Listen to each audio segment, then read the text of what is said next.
co-host Jen. Today, we're embarking on a deep and insightful conversation about self-discovery and transformation. Now, our guest today is a true luminary in the realm of mediumship and spirituality. That's right, Christy. We're thrilled to have Ioanna Serpanos with us. She's a medium, mentor, author, and educator who brings over 2 decades of experience to the table. Her journey from engineering to embracing her mediumship abilities is truly inspiring. Yeah, absolutely, Jen. And Joanna has been instrumental in raising the professional standards of mediumship and has recently released a book, Giving Spirit a Voice. I love the title. She's also launched the Ignition member community, an online hub for those seeking to explore their spiritual abilities. Welcome, Joanna. Welcome, ladies. Welcome. And thank you for having me, and welcome to your listeners as well. I'm just thrilled to be here. Yeah, it's an honor. Now, Joanna, could you share with our listeners your journey is kind of a little bit mind blowing to me. Can you share the incredible journey from being an engineer in the automotive field to becoming a renowned medium and mentor? It's certainly on the surface, it looks really strange, doesn't it? It's like this person that's been classically trained with science, maths. I am a science geek. I love science. Very practical, very hands-on design. And then I've come over to the other side, literally, into the world of mediumship, which is non-tangible. It's seemingly on the surface, there lacks the science to it, although I want to challenge that as well. So I always grew up, there was two parts of me. So one part of me, as I said, was the science geek. So I loved science, I loved maths, just took it all in and just loved the whole area of it. It first inspired me, I think, when I did chemistry in year 7 of school, and we grew crystals, copper sulfate crystals, lead crystals. I was just so astounded as that young, girl looking at these little crystals growing from our solution, and that really inspired my science journey. I was always practical, so I have a Taurian background in terms of my star sign, very practical. And so I just went down the path of engineering. So I was the kid that, something broke, I'd be pulling it apart, looking at, the back of a TV, that type of thing, always inquiring. I had a very inquiring mind, always wanted to know how things work. So that part of my personality really suited the engineering journey. So I started, I think, my university course in 1989. So it's way back now. But at the time, there was only 4% women representation as well. So I was quite pioneering even in that field, because I was in a class of 110 boys and 4 girls, and all men and 4 women. So it was quite the challenge. But I rose up to it, loved it, completed my degree, and embarked on what I thought would be my career for life, which was I ended up in the automotive industry, working for a global multinational company, an automotive company, and I loved it and I excelled. And I think very early in my 30s, about around 32, I became a general manager for the whole Australian sales division of this company. So really excelled in my career, but was so empty and so flat and so uninspired within myself. So on the surface, I had an amazing career, incredible dollars, I was earning big figures, company cars, phones, laptops, you name it, just living the life, right? But every day I would hit that snooze button and think, oh, there's got to be more to life than this. And so I went on a bit of a journey, and I thought, well, what could I do for me that was going to develop me on a personal level?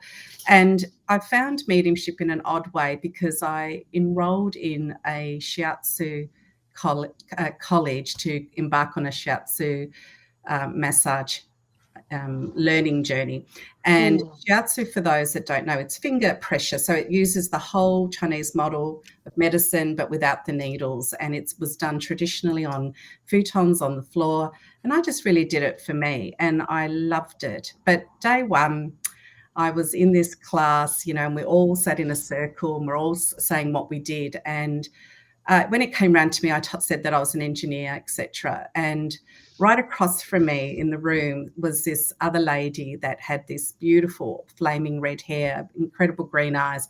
When it came to her, she said she was a psychic, and she looked straight at me. And there was that moment where I kind of went, whoa, like, and I looked at her and I was intrigued, but at the same time it was, note to self, keep away from the kooky lady over there. I'm practical. I'm going to be over here. Yeah.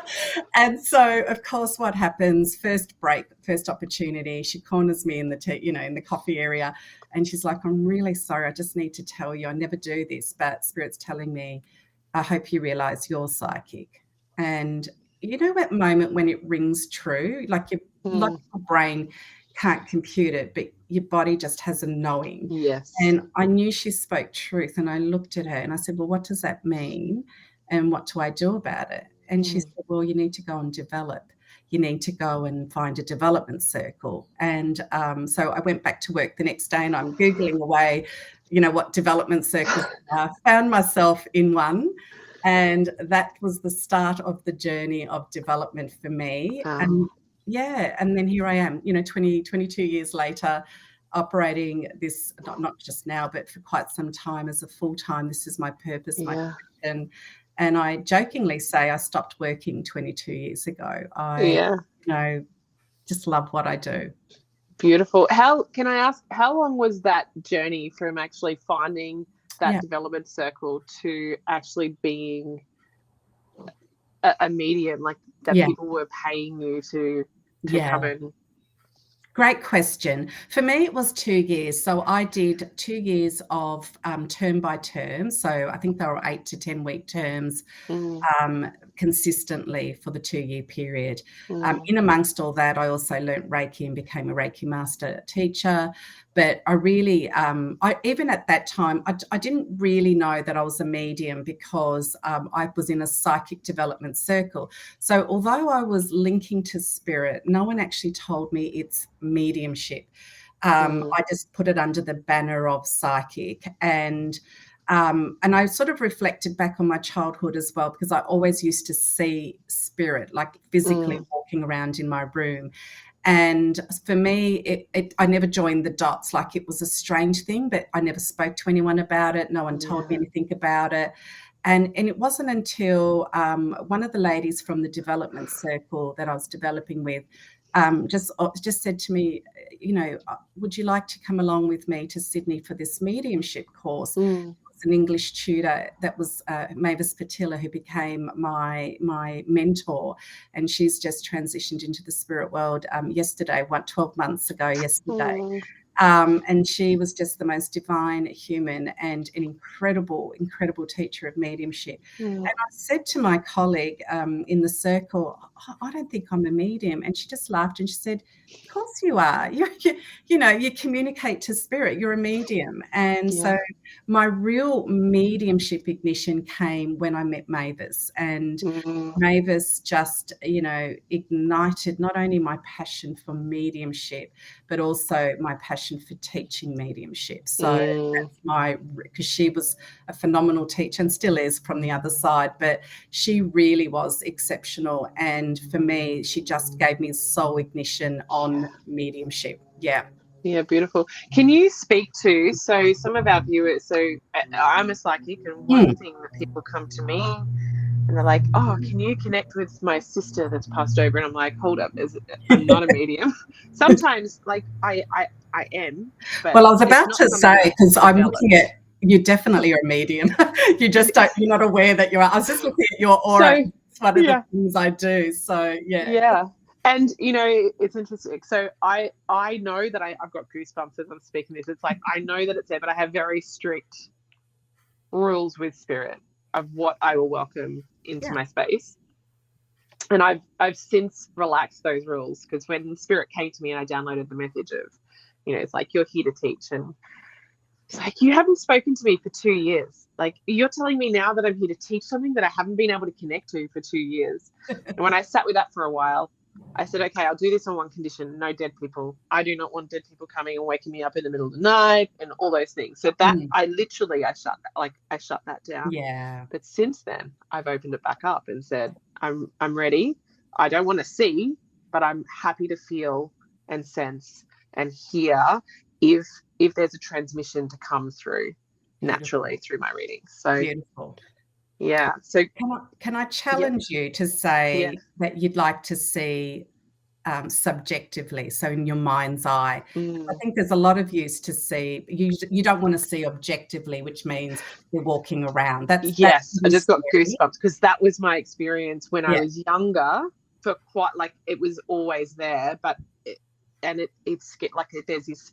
Even though I'm not afraid of it now, it still triggers something inside of me, and I don't want to give because I also am aware that fear fuels our experience. So I don't want to hand my power over in that sense too. But what you just said subjectively is really powerful. I didn't even think about that. Yes. Right? Yes. Very interesting. And I feel like the question you were going to ask me is for the listeners, what's the difference, right, between psychic and mediumship? So very simply, when we connect psychically, and I believe every one of us is psychic, even if we're skeptical, it is a natural part of our soul and human experience. And we rely on it. And I think it's also part of our survival. When we were in that primitive form, we relied on our psychic abilities. And so psychic literally means connecting your energy or linking your energy to another person that is living in a human biological body, right? So it is the art of connecting to your fellow humans.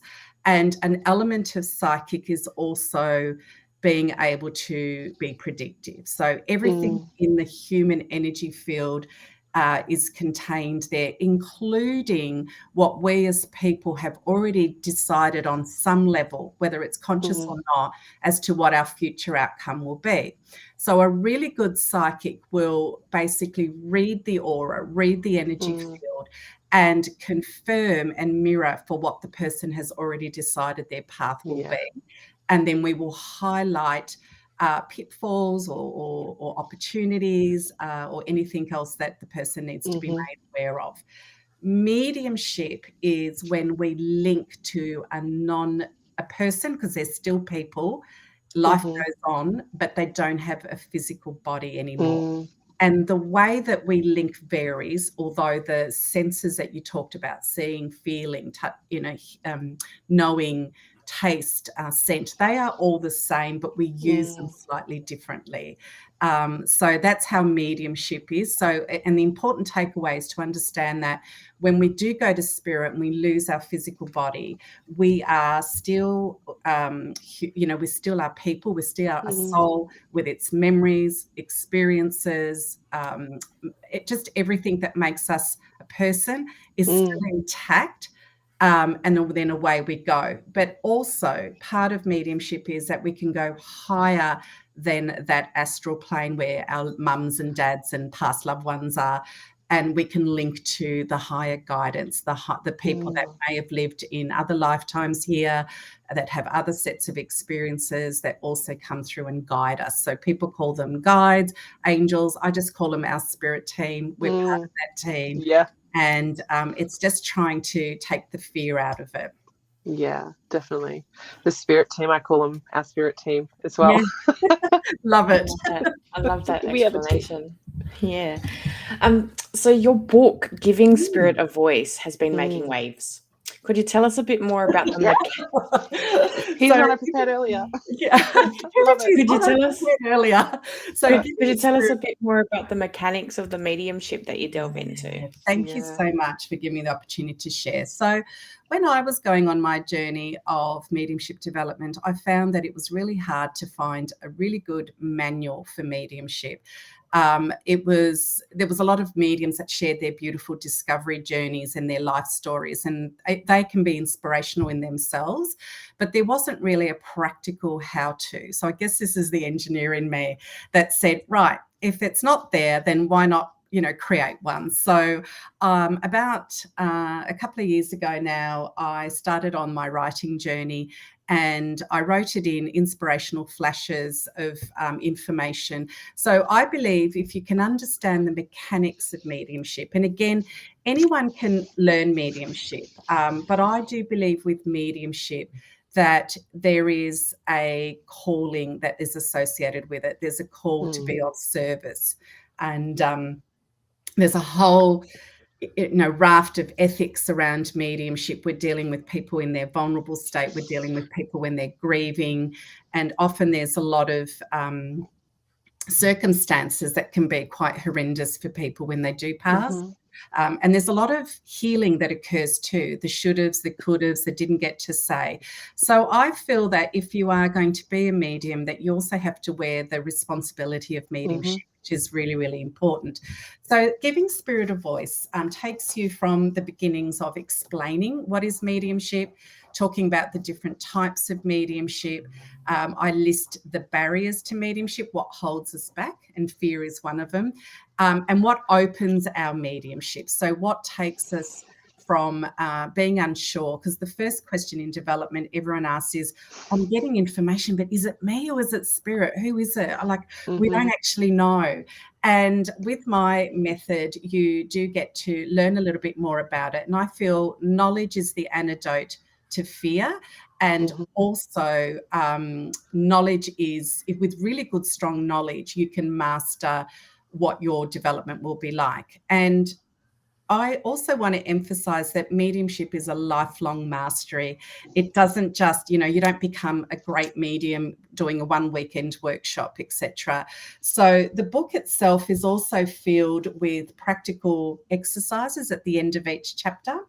And it also has some of my stories to illustrate each of the teachings. I've just woven through it. So it's designed, you could read it from, A to Z, or you could just dip into each chapter and get out what you need in that moment. So it's quite a good little reference tool. And I've had wonderful feedback from a lot of people around the world that have, taken the book on. So it's been beautiful. Great.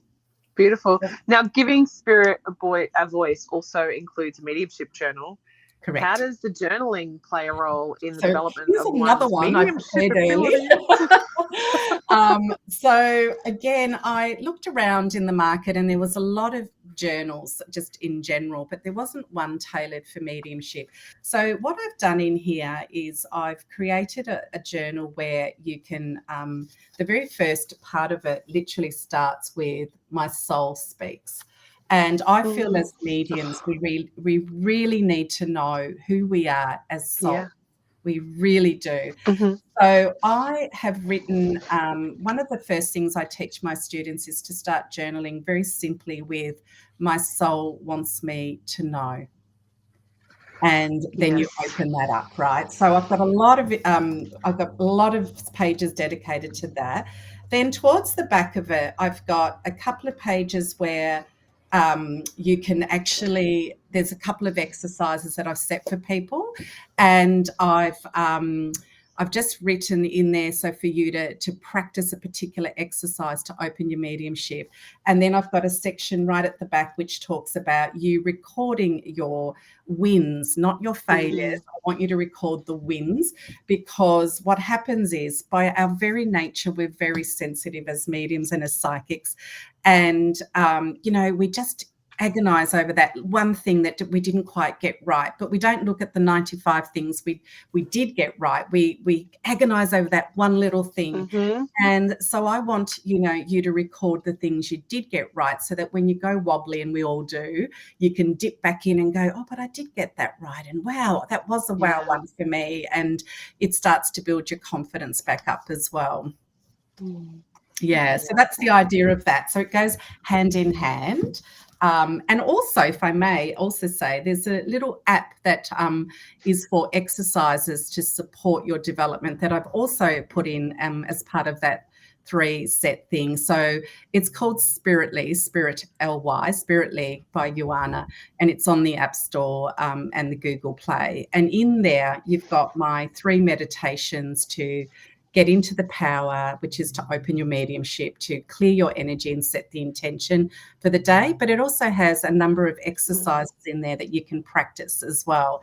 So it's just a real beautiful little development tool. And it just takes some of the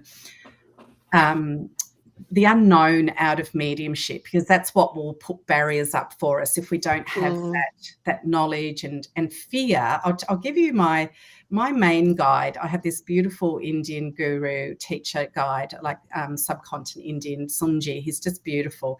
And he gave me in a meditation a little lecture on fear, which changed my life over 15 years ago.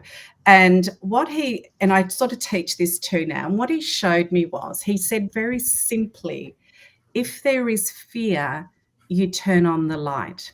Very simply. And then he showed me two visuals. He showed me a dark room with a torch switched on and the light. And he said, light cuts through darkness. And because he's a bit humorous, he then showed me the opposite, a lit up room. And he showed me a torch with a black light. And he said, have you ever seen one of these? It doesn't. No. Oh, I've just got massive goosebumps. So did I. Exist, right? Through my whole body. Yeah, he's incredible. And so after that, it changed my life, because fear-based thinking will give us fear-based experiences. Yes. But spirit is incredibly loving. You're giving them voice. You are their voice. Why would they want to terrify you? Yeah. Or, and even being woken up, it's us. We get excited and we go to sleep, and part of us is like, oh, are they still there? So we go out looking for them. Of course they're there. They're going to wake us up, right? But they're not deliberately doing it. They're not like that. And if boundary setting is really important, like you said, Christy. So, set your boundaries. Like I tell my guys, unless it's an emergency, you don't wake me up. If it's an emergency, I'm happy to be woken up. Yes. Spirit never goes against our free will at all. No. I had a guide actually speak to me about fear as well. And he said to me, because I said, oh, how do I know if it's good or bad energy? He said, easy, just shine the light. I said, how do I shine the light? Just say, are you from the light? And instantly, if it's not, that turns the light on and it disappears. I was like, oh, okay. And it's as easy as that. And you're so right. And it's not to say that other things don't exist. I'm sure they do in duality, right? Yeah. But if you stay in the light and you keep your vibration high, and this is why mediums need to be developed as whole people, then you will be fine, which means we have to do the inner work and go on the inner journey as well. Absolutely. Do mediumship like that. I don't believe we can. No. I think too, on that, I think personal development is a key piece of becoming a professional psychic or medium. Yeah. If we're going to guide people to do the work, which is often what they're coming to us in a, state, or going through an awakening, or going through a dark night of the soul, like they're coming to us because they feel lost and looking for guidance. And they're at that point in their life where they're ready for change. Maybe they just can't see what that change is.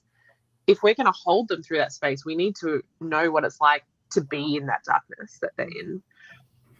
But we also need to do the work so that we can show them what's possible, and also interpret the message as it comes through and guide them.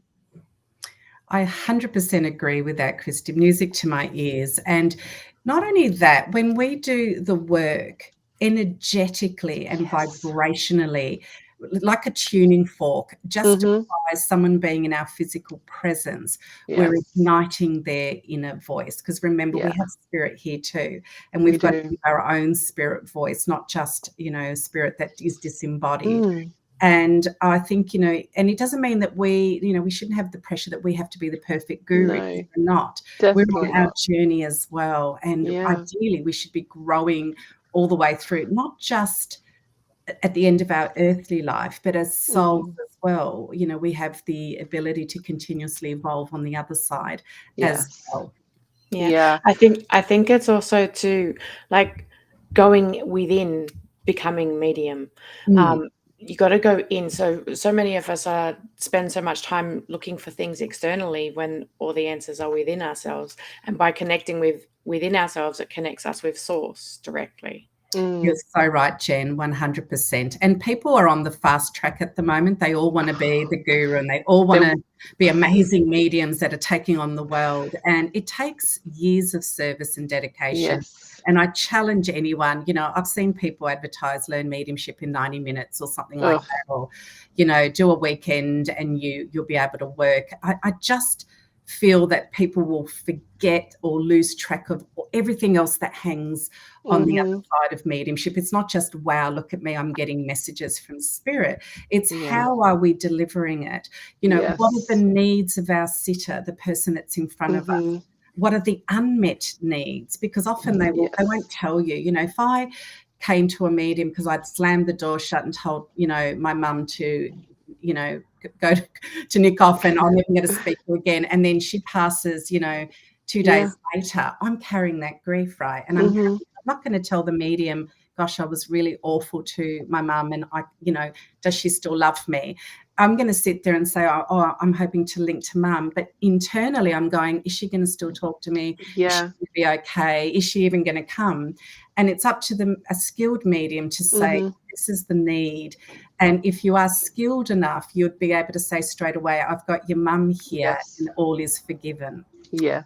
Straight away, relief. Yes. And, you know, it's not about, and I see, unfortunately, some mediums, they're all about the wow. And while they pull names out, you know, left, right and centre, and it's all wow, wow, it's about them. And instead of who they're really serving, which is spirit first and foremost, and then the sitter in front of you. It's not about us. We should be simply a channel. It's not about how good we look or don't look or how right we are or not right we are. We need to be honest with our mediumship. Absolutely. Absolutely. So many people I see sit in that ego. And you're right, you know, that energy for me, when I connect to energy, like you were talking about that woman that, you know, might have shut the door on her mum. For me, when I'm connecting for people, I don't so much feel this now because I have worked a way around this to sort of reassure the client that I'm connecting for. But I used to start connecting and I'd feel this pullback in energy. And what I learned very quickly is when I used to go, oh my God, I must be tired, it must be me. But it wasn't happening all the time. So I just go into conversation with spirit. Is this mine or theirs? No, it's theirs. They're afraid. Yeah. So I would say, I'm just letting you know that spirits, my message to them is that I only am willing to receive what you're ready, willing and open to receiving. And instantly that is connected. And it is having that awareness, right? And it doesn't matter if you get it wrong. Like I've had people say this doesn't resonate with me, and I go, that's fine. This is what's coming through, and I just trust that you know, you get to leave whatever behind, but I trust that this is meant for you. And within weeks, the handful of people that have said that have messaged me going, oh my God, I know I said that didn't resonate, but it did. And it's just, and this is the trust, like when we start trusting our abilities and our messages and the deliverance and having that discernment and knowing our body, knowing the energy and what is right in that moment for spirit. 100%. And we need to be vulnerable. I always say when I teach to my students, you know, be prepared to be wrong, be prepared to be vulnerable. Yes. Often when you can get out of that headspace, you leave amazing opportunities for miracles to happen. And you're so right, Christy. There's been a lot of times where people have said, no, that doesn't make sense. And then, you know, like a few days later or a few weeks later, you come back and go, oh my God, that thing you said, it is actually right. And so when we hear no and we're learning about mediumship, we can quickly deflate our power and our energy. When I say power, I mean the energy to drive mediumship. And we instantly think we've got it wrong. But sometimes it's because there's a number of reasons we get it wrong. The first is that your sitter, the person having the reading, may actually not know that piece of information you've delivered. Yes. So they will say no because they don't know. That's what they're really meaning. They go home, they ask someone else and they go, oh, yeah, no, it was right. And they go, oh, okay. We might get a no because people don't want to go there. It might be a very sensitive topic. So they shut it down instantly and it's a no. And another time it might be that the communicator has changed And therefore, the medium hasn't caught on that it's a second communicator that's come in. So your sitter's still thinking about, say, mum, and now dad's come in with something else, and they're like, no, that's not. But the minute you identify the correct communicator, they're like, oh, yeah, no, it is that. You're 100% right. So there's a number of different things that can happen why it's a no. And for us as mediums, we have to develop such a close connection to spirit, to our spirit team, including our control guide who organises the spirit team for the spirit world for us. We have to have so much trust and faith in there that we may, and we have to keep our energy strong, even if we get a no. Even if we get that no, we need to be okay with it. It's okay to check the evidence, to go back and say, okay, hang on, let me just make sure that I've got that right. That's fine, but you've got to stay strong in that. Yeah, absolutely. And I think this is also, again, why we need to do the inner work. Like, this is usually the resistance or the deflation that comes from the no is something our inner child is playing out right now, right? That's right. So when we do the shadow work, and this is something, so I teach, and I also do a shadow work program, and it's really interesting what I observe in both.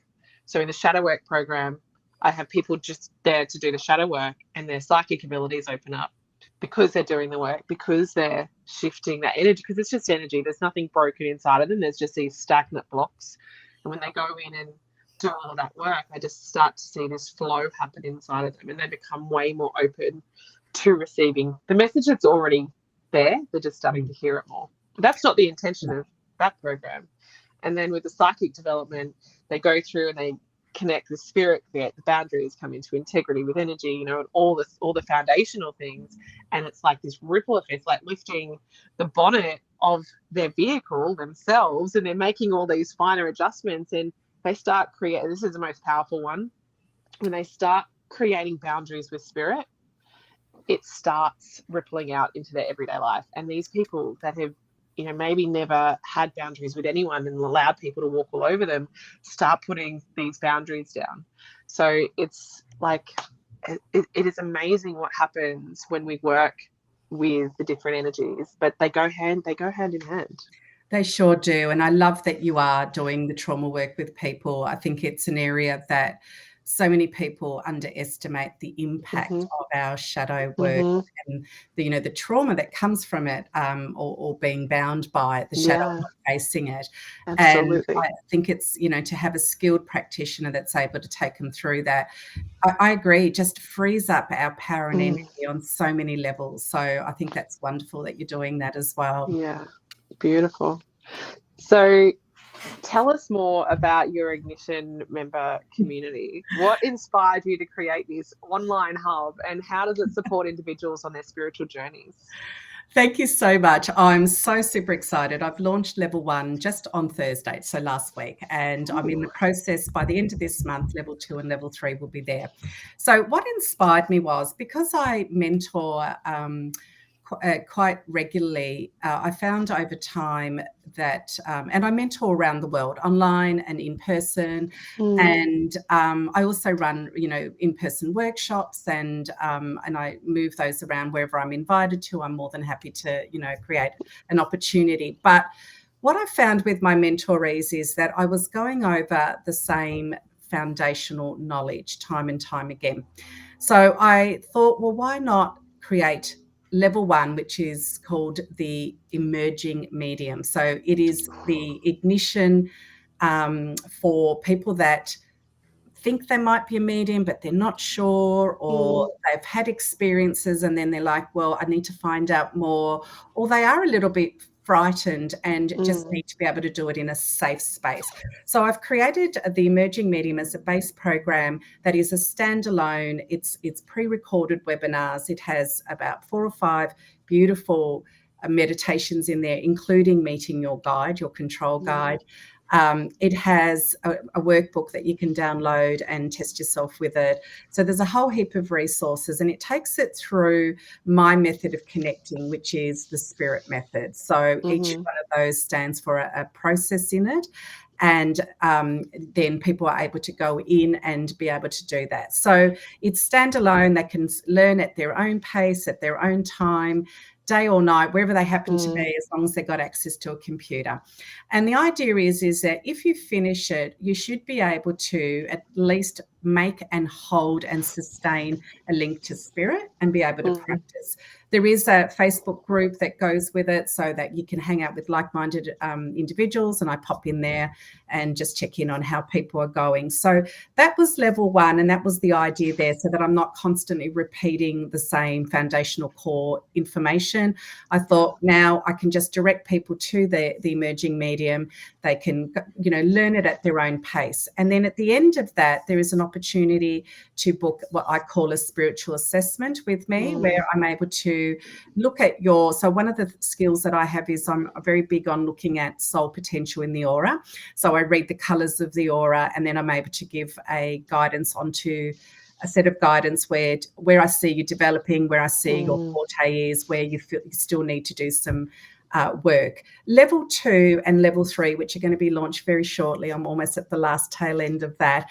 Level 2 is called the evidential medium. So this is for mediums that are progressing and advancing, and evidential mediumship is really, really important. Why? Because we need to categorically, as mediums, prove that we have who we have, and then bring in the messages after that. So it's understanding and deep diving evidence further, and understanding what is it, how do we give it, where do we get it, where does it come from, understanding our power further. And the evidential medium has all of the core lectures in there. So you get the emerging and the evidential together. And you also get a 6-month 2-hour Zoom mini masterclass and me setting and circle, like mediumship circle, as part of that package there. So in the evidential medium, you do get me over 6 months, and then you have an option to continue the circle if you want. And finally, the professional medium module is called the experienced medium. I know there's a lot of my students that are working professionally now, and I felt very strongly that if we do work professionally, we need to bring in ethics, responsibility, the legals, the duty of care, how to even set up your business.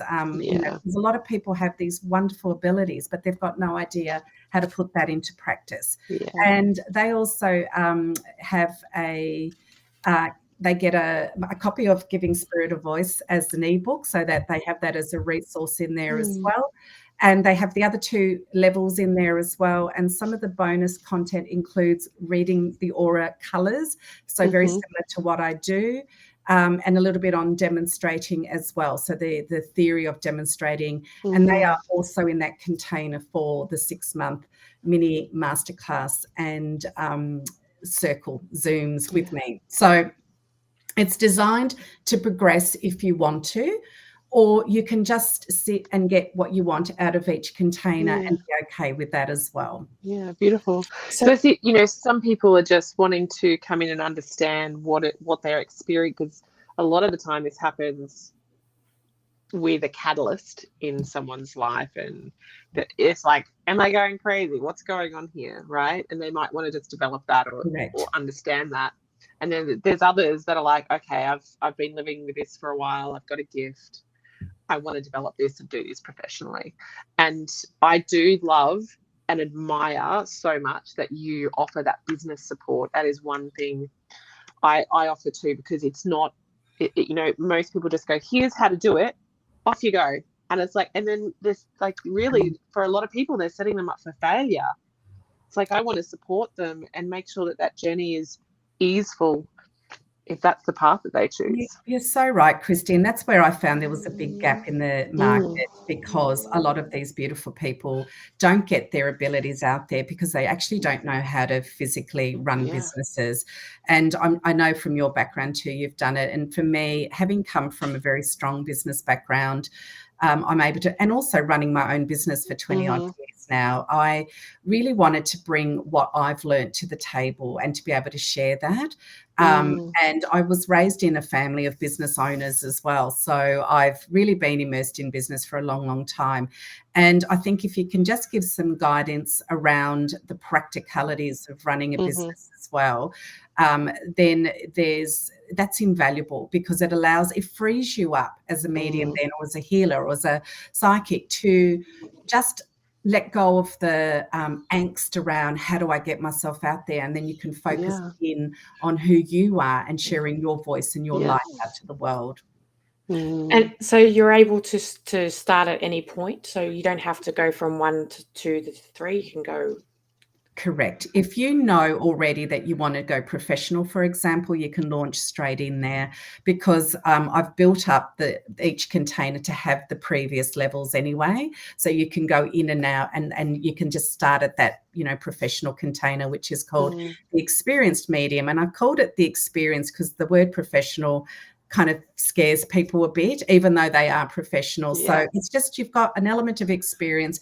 You want to either do it as a side business, or you want to immerse yourself fully like me. And this is what you do, day in, day out, living and breathing it. Then you're supported all the way through that. And in each container, I always offer a check-in, which, as I said, is that spiritual assessment, which is invaluable. And I do that for others, not just mediumship. I do it for spiritual development, and also for business development, because of my strong business background. I actually have a lot of, even males, I have a lot of men that come that are running other businesses but want that intuitive side as well. And a lot of them are highly intuitive, but they wouldn't necessarily call themselves that.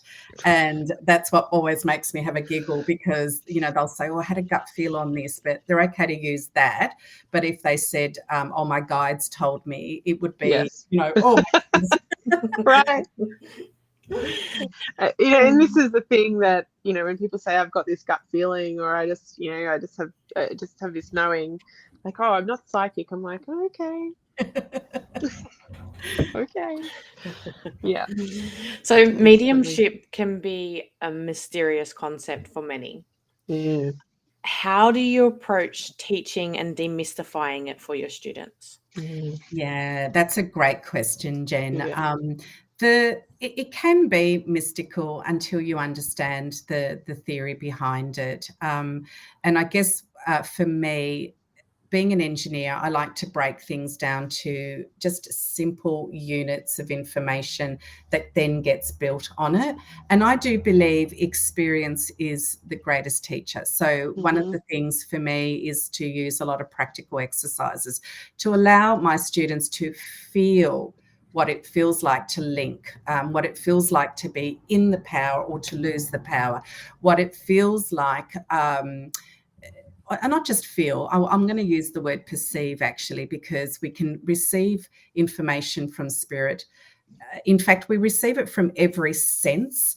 It's just we are attuned naturally to certain senses. So we tend to go to the easier sense first, even though all the information is transmitted across all the senses. So for me, it's I'm very nurturing and I'm very encouraging, and I do work with people at pace. So if they're feeling overwhelmed, I work out what's the overwhelm for them, what's holding it back. Is it misconception? Is it fear? Because we know it's not Hollywood. It's not The Sixth Sense where people are walking around with, holes in their heads and things like that. It's not that Patrick Swayze behind you on it's that not that. spinning clay wheel. Swayze behind us on the spinning wheel, but it's like, I will sign up for that. Thank you. And it's just often it's a lot more subtler, and this is where the confusion comes. It's so subtle. It's like when you just get a hint of a scent. If you're out, if someone walks past and you get a hint of a scent and you think, oh, what's that perfume? I know it. It's one of my favorites. I wore it when I was in, first year of uni, and then you're racking your brain. And so it's really hard. And the other thing I also encourage is if you're doing mediumship is to become widely read, and particularly around symbols, symbology. What spirit uses is the information that the medium already has, and we call that referencing. So it's like going in through your brain, and spirit will go, oh, she's had something similar to that. So we're going to pull that memory out, and we're going to present that bring it to the front of her mind, so that we can, because it's like spiritual charades, isn't it? It sounds like this, like that, and it's got a bit of that. And we have to get proficient in understanding the signs, the symbology, the language of mediumship, which I believe is unique to every medium's set of Yes. experiences, right? So we all have different meanings. Like if I said red rose to someone would say, oh, that's the rose that we put on, for funerals, it's death. Someone else would say it's romantic. Someone else would say it's passion, or whatever it happens to be, right? And there's some signs that are universal. If I held up my hand and went like that, or I went like that, everyone would know that that's stop, and it didn't matter what language we were in. So it is unique. But remember how I said we've got a controlled spirit guide that organizes the spirit world for us. They act like a PR person for us as well. So I get a lot of technical men that come in from spirit world because it's my element. I learned to draw in my year of engineering was the last year that we drew on drawing boards, and then it moved on to CAD systems, right? So I've had set squares and lettering guides and T-squares and drawing boards. And when older, grandfathers come in and they're showing me their clutch pencils and all this wonderful thing, I'm all over it because I know it and I know it well. So I can really bring them to life, right? So if you've got, if you can read widely, get to know, what the country's flags are, look up the top 10 conditions that people pass from in Australia, for example. If you can do all that, then you've got that referencing there for spirit to use, and then it becomes easier and less demystifying, or more demystifying, less mysterious than, just trying to work out, well, what is happening there? So it's experience. We break it down. My method builds it up from, so I've pegged it to the word spirit. So the S, the first part of the S is spirit team. Get to know your spirit team, get to know who they are, get to understand how they work with you. The P is power, understand your power. And I've also added prayer in there because I do feel prayer or intention is really important. The I is information, and it needs to be evidential in nature. The R is how do we relate that information back to the sitter?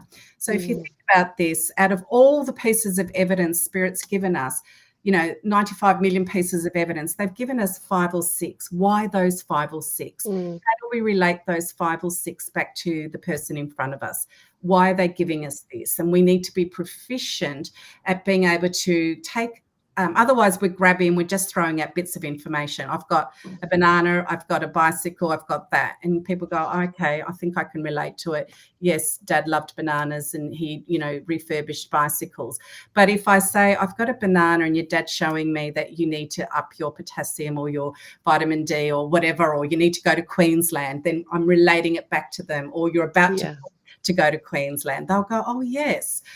Or you dressed up as a banana for book week, when you were 12 and he made your outfit. Then we've got the connection that brings him to life, right? So that's what we do. So R is relating, and it comes back. The next I in spirit is inspired message, the inspiration that comes from him. What is it? And the T is to tie it up and to thank the spirit communicator. So that's my model. Underneath that, I've got, the mechanics, little working modules around that. But I peg it back up to one word, which is spirit. And that's my sort of little trademarked little model there, which I love. And it's simple. So I like to keep it simple, but I like to break it down for people. Yeah. Beautiful. I love that. It helps it understand, and it flows so well too. I love that as well. Yeah. I think it's really handy for people to have structure. Like I know we talk about connecting and being in this intuitive flow. When we have some structure, it gives us tangible results. It sure does. Yeah. You're so right. And it's a guiding post. None of us learn things, no matter how intuitive we are, just blindly. We need to have a set of guides, physical guides or otherwise, to, and structure, as you say, just to lead the logical brain on the journey while the inspired brain comes in over the top. Yeah, absolutely. Now, you've demonstrated mediumship in various countries around the world. Yes. I'm curious about this, are there any cultural differences in how mediumship is perceived, and how do you navigate these? There can be. There definitely can be. I think every culture has its own, unique way of speaking and frameworks and ideas that come through. And sometimes the differences can be words like, we will say servo. So I was in the UK recently and I did a demonstration at one of the churches up there, and I had a man that came through and he was a mechanic, and I talked about him car servicing, but they call it garage, whereas garage for me means we garage the car, we pop it into the garage. So sometimes it doesn't always translate, and you just have to be mindful of how people say things and what happens. Obviously, because I've got a Greek heritage, I can definitely work with those cultures really well. So I did an online Greek demonstration a couple of weeks ago, but again, how I kind of frame it a little bit more religiously in the Greek culture because of the religion. So I do, I might not say guides, but I might say the angels, or I might use God more than, the God source. So I do make some slight adjustments.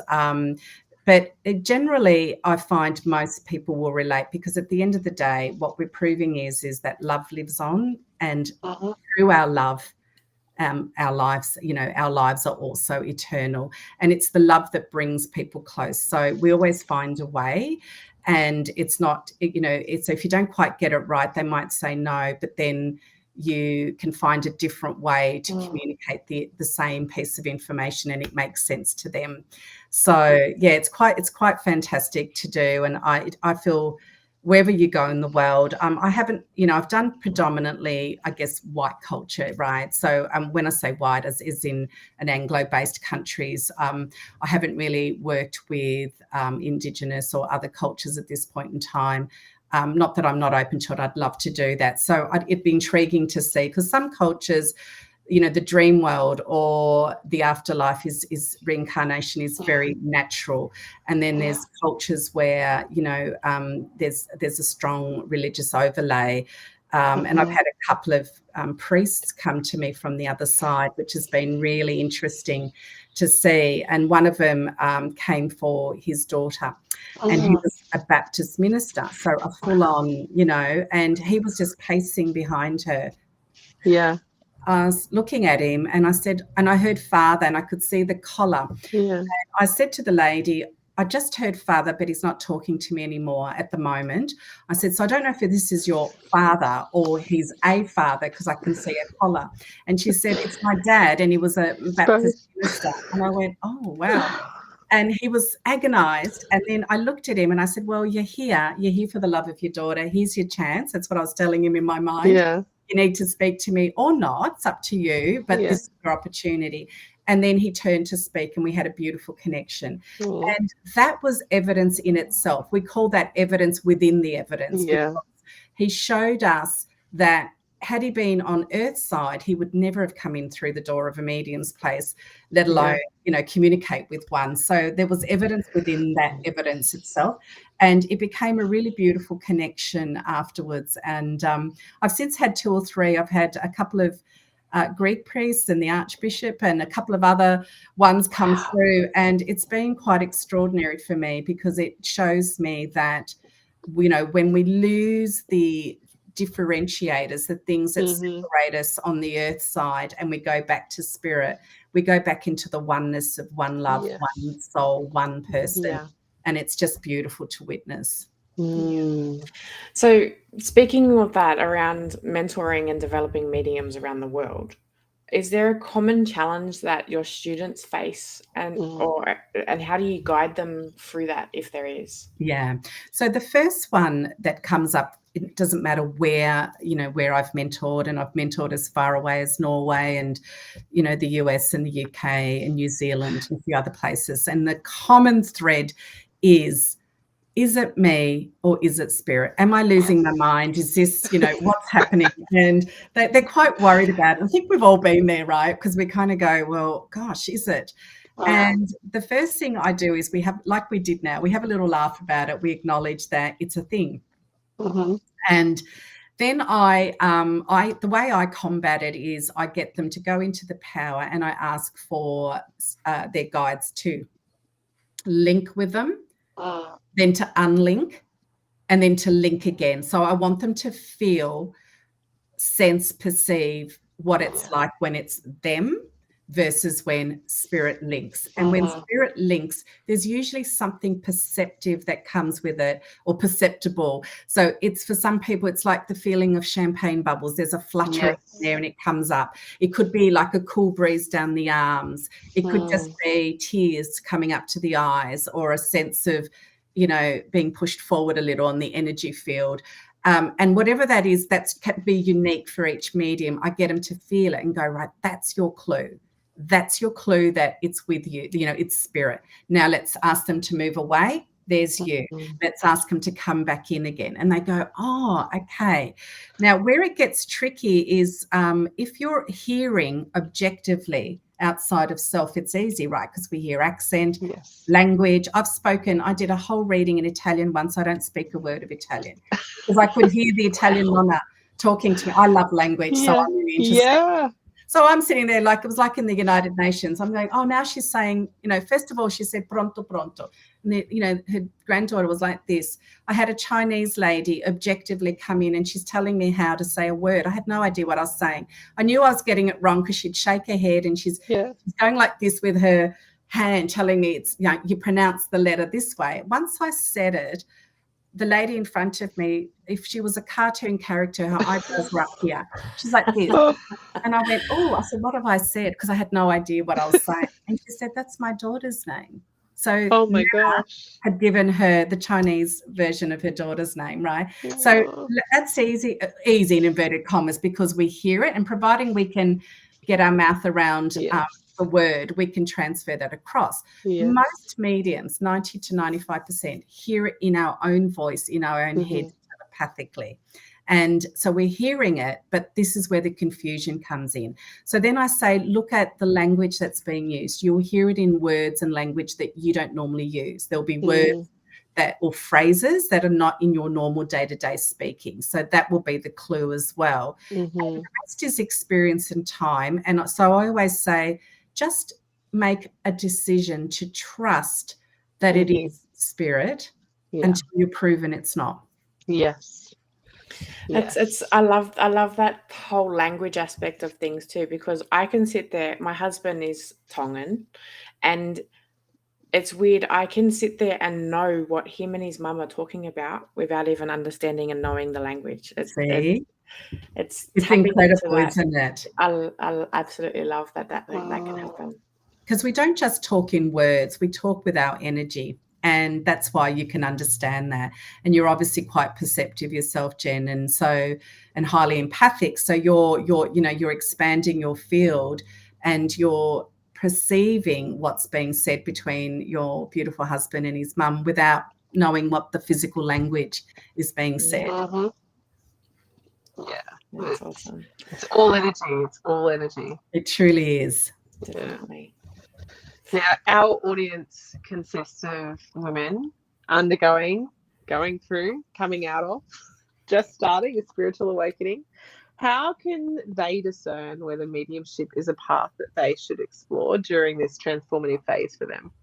Yeah, so a number of ways. If they've already had experiences like me when they were young, but they got scared, I got scared, then and there's a curiosity but still a fear, then mediumship is for them. But usually it's like an undeniable drawing to it, like you don't know why or how, you just know you need to be there, or you know that you need to work with it, even if you're scared. And often the more scared you are, the more reason it is to understand it. I can tell you I went kicking and screaming every step of the way. I was fine with doing private readings for a long time, and then Spirit said, okay, we're going to put you out on stage now and you're going to demonstrate. And I literally, if I was the cartoon person, I'd be leaning back and there was two hands going, right, we're pushing you out there, you're going. And now I love it. You know, I've set up a spiritualist church. I call it Meraki Spiritualist Society in Melbourne, and I set it up 5 years ago. It meets monthly. We raise money for all profits go to charity, and my emerging mediums get an opportunity to work with the public there and support it. So it's an opportunity for them to, in a safe space, be able to do that. But the other side of that is people exactly like your audience is if they can find a spiritualist church or someone that demonstrates it near wherever they are, go along to it, because you can see how it works safely in the audience. You can then go and talk to other mediums that are developing, or to the person that runs it, or the professional mediums, and just watch and observe it and see how that goes. I often, when I was developing and I was sitting in that circle for a couple of years, I used to go off and see some of these every so often at different churches around Melbourne, and just, observe. And I was always curious and fascinated.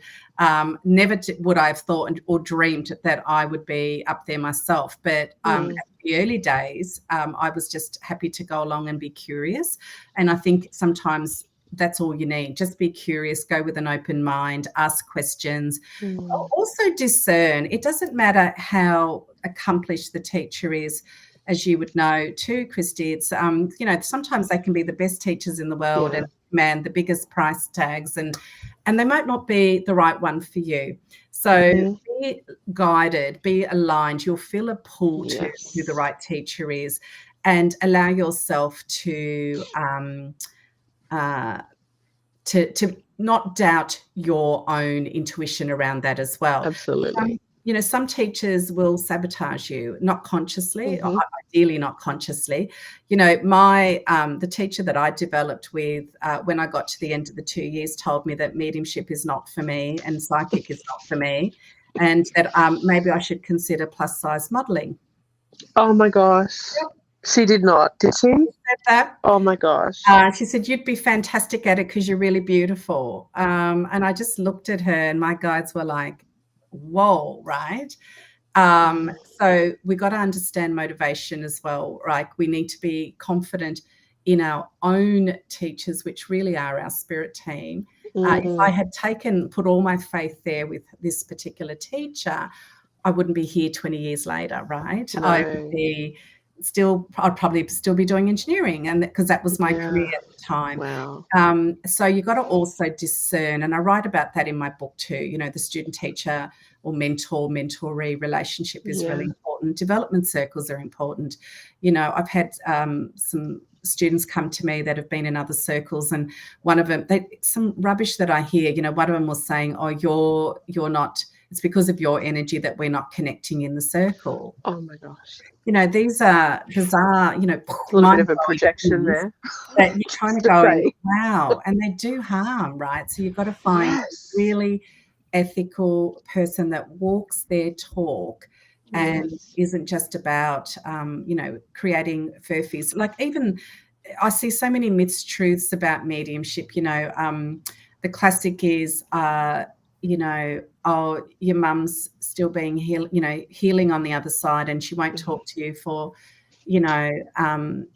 a year or 2 years later because they're still moving through the spirit world. We know they move instantly.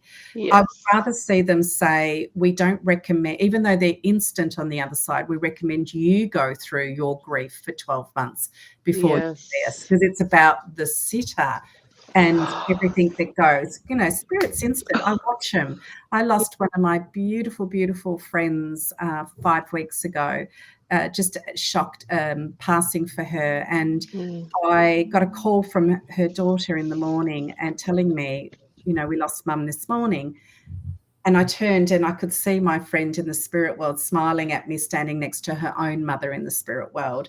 And while I cried and it was, the grief of that, I knew instantly she was all right. And I was just about to go off to my spiritualist centre at that time for the service for the afternoon. And I thought, I'm going to dedicate it to her. It was a tough service, but because she said to me, the show must go on. And away we went, and why was I okay? Of course, I'm still grieving as a human, of course, but as a medium, I know that they are okay, and she is okay, and she's definitely present around me.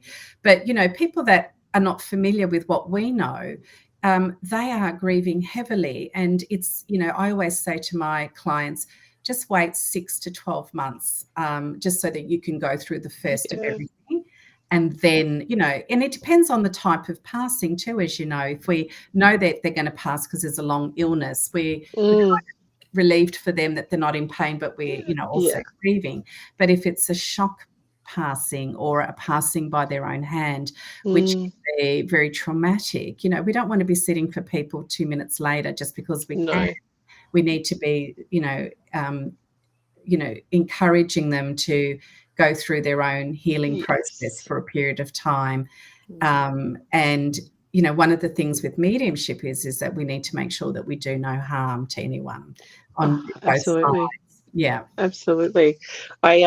Just the story that you just shared about what that mentor said to you. I've just, in my last round of my last psychic development round, I actually had a woman in my class that was told almost identical. You're not a medium. You're terrible at tarot. You're not cut out for this. Yeah. And she came to me, and she was so gifted. Like, we all have the gift, that I believe. She was so gifted. She was so dedicated to her practice. But her self-esteem had been literally cut off at the knees. And, for the whole time that she spent with me, it wasn't opening her up. It was more like allowing her to stand again. Yeah, building her up. Yeah, there's a lot of damage that people do, and unfortunately, these well-meaning teachers, in inverted commas, they haven't done the work on themselves. So they're either worried about competition, jealousy, I don't know, or there could be even their own mental health, whatever's going on for them, that's preventing them from encouraging their mentorees to thrive and to become the best version of themselves. And teaching it's not an easy, as you know, it's not an easy space to be in either, because you are holding space for a lot of people, including their stuff. And there's always, we know over time we often will get betrayed ourselves as teachers, and it's often from the people we love the most. And that's just, I remember Mavis saying that to us as well, and she had 50 years of teaching experience, 52 years, whatever it was. And she said often it's the ones that are the closest to you that betray or hurt you the most. And we know that, and it's similar to parenting, I guess, in some ways. And, but we have to keep working on ourselves and working through that. We do. So that we're not then projecting or shutting our ability to teach down or to embrace people. And, I would love to mentor the next John Edward. I think that would be wonderful. Right. It would worry me. I'd go, yay, I'd be so super proud, because not everyone's journey is to be, on stage worldwide. It's not my journey. My journey is to teach. And I know that. But, if I found someone that was that next person, I'd be thrilled. I wouldn't be shutting them down and saying that's not for you. And, and we just need to be mindful. And I say that to your listeners because we need to feel empowered even in our learning journey, not to give all our power away to our teacher or make our teachers unfairly put them on the pedestal and turn them into gurus, right? It's not fair for the teacher either to be that everything for you. And I always say to my students, don't take my word for it. Find out for yourself. Go and have a look at other people. Go and do the research. Go and read. Try it out. Because it has to make sense to you, not just because I've said it. Yeah, and also in teaching and the deliverance and the tuning in and understanding your clairsenses and how spirit comes through. For me, I say all the time, I'm teaching you from my experience. That is it. We are all different beings. We are all different energies. We are all different frequencies, and we're all going to receive in a different way. So as I guide you, I want you to find your own unique way. And, what is your truth in how you receive? And I also don't think there's enough of that out there. There's people, there's people that are teachers that are in their ego and this is the only way, which is also quite damaging. But I love hearing your story and the way you teach, and it feels so juicy and ethical and embodied. And we need more teachers like you in the world. Thank you. And I can see, and likewise, because I see it for both of you as well. And Jen holds beautiful space even within herself, like you, such a beautiful active listener, and you can feel this radiating love, this container. And, sometimes it's not always teaching with words, it's just teaching with how your energy turns up as well. Right. And that's just such a beautiful thing. And it's just to be able to sit quietly and hold space or wrap your energetic arms around someone and allow them to shine without you having to add words to it as well. Yeah, I love that. So with the amazing talents that you have and the experiences that you've got, the diverse experiences, what advice would you offer to someone that's maybe starting to explore their own spiritual journey and seeking guidance? Yeah, that's a great question too. So my advice is, pardon me, is to be true to you always. So just because your best friend has found an amazing course or an incredible experience or a fantastic teacher, if it doesn't resonate with you, don't disempower yourself. Stay true to your own soul's voice. I would also recommend that you make an appointment with your team, your spirit team, God, whatever you want to call it, to just sit in the silence and have a conversation and ask to be shown, guided, directed. What is my next step? Where do I go from here? To find then a trusted mentor that can help guide you and give you the basics, the foundations, the mechanics of mediumship, and then to be able to find an opportunity, whether you create that opportunity yourself or you're supported in a community where you can practice safely without judgment and with encouragement. I feel they're the 4 steps that I would recommend to people to do, and especially the one where you're talking to your true teachers, which is your guides. I call it walking with spirit. I'm not a meditator. I can't sit and meditate. I'd love to be able to do that. I'm not a meditator, but I'm an active meditator, right? So I take my beautiful doggy, little buddy, and I put him on the leash and I walk in nature, and I'm having a full-on meeting with my spirit team. And there I'm talking about my own development. So I say, how can I develop further? What do I need to do? This is my upcoming day. Do I need to know anything about my sittings or my students? All those sorts of things. And one of the things that I do daily, and I also teach it to all my students, is when you wake up, you just need to set your intention of how can I best serve spirit today? And remember your spirit as well. And take me to the greatest need. And if you can do those 2 things in one day, then you've lived a life well lived, I believe. Beautiful, beautiful. Thank you for sharing, Ioanna. We are sort of coming to the end of the show, and I'm curious if there's absolutely anything else that you would love to share with our audience today. So all I'm hearing when you asked that question was, I just heard Spirit say, be inspired. So look for inspiration in your day-to-day, wherever it may come from.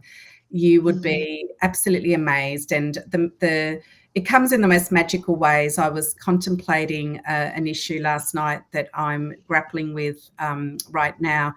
And I was just doing some inspired writing, and I used my old engineering pencil, which was a square. It's almost like the builder's pencil. I found it randomly in my bedside table.